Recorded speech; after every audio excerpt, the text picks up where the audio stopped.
You came here today to come and witness a birth of a child, because today a pregnant African woman is giving birth to a child.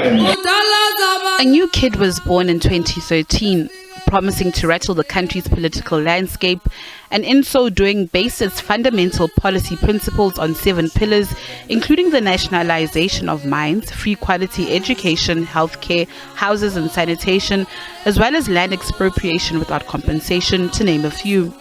10 years down the line, the party says these foundation pillars continue to resonate with ordinary people. The land question today constitutes the core of every debate you can think of. The Judge President of Western Cape spoke about this land issue way after 2017. Everybody else who wants to fight the regime, the first thing they do, they tell them about the land and say, look at the patterns of land ownership in South Africa and want to tell us we've won. So you can be guaranteed the EFF 7 non-negotiable cardinal pillars will constitute the core of every election manifesto of the EFF and become relevant. The party is now reflecting on the journey that has made it the 3rd largest party in parliament in just 10 years. It attributes its growth to fighting the demon of factionalism, which it says is a downfall of many other political formations. The leadership of the EFF must refuse by all attempt to engage in factional activities, because those things will kill the organization. So the EFF has not been subjected to that. That's a growth on its own, that you form an organization and it doesn't experience factionalism for the past 10 years. How do you do that? You become confrontational. You always say, what is this now? Where do you find this in what we are trying to do? Become honest with each other and not be pretentious to the detriment of the organization because you want to be liked by those you lead with. It also notes its weaknesses. Let's take, for instance, on the by-elections of the IEC and local government elections. The biggest problem of the EFF is its candidates. So it chooses people who are not known for community work.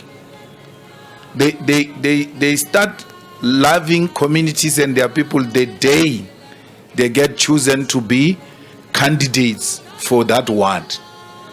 And therefore they lose, and they lose hopelessly, because the EFF must have the capacity to identify from amongst members of the community influential people who are loved by community, who contribute in the community. The party has claimed victories through the insourcing of workers at certain institutions of higher learning and certain municipalities.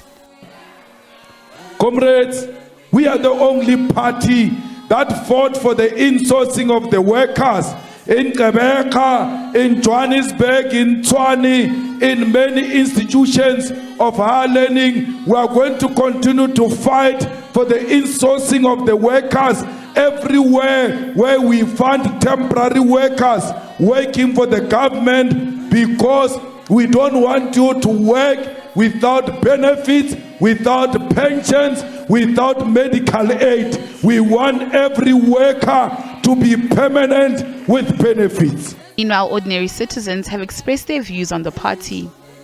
They are actually assisting in the community, and not only in the community, like in Africa as a whole, because they also have branches all over Africa. For example, like countries like Zimbabwe and other countries, Zambia and so forth. And also they do assist on the workers who are not treated right. I think the EFF is okay as a party, One thing though that frustrates me is that they want us to embrace undocumented migrants. Actually, they are the voices of those without the voice. So I mean, it's great. What they've done is great.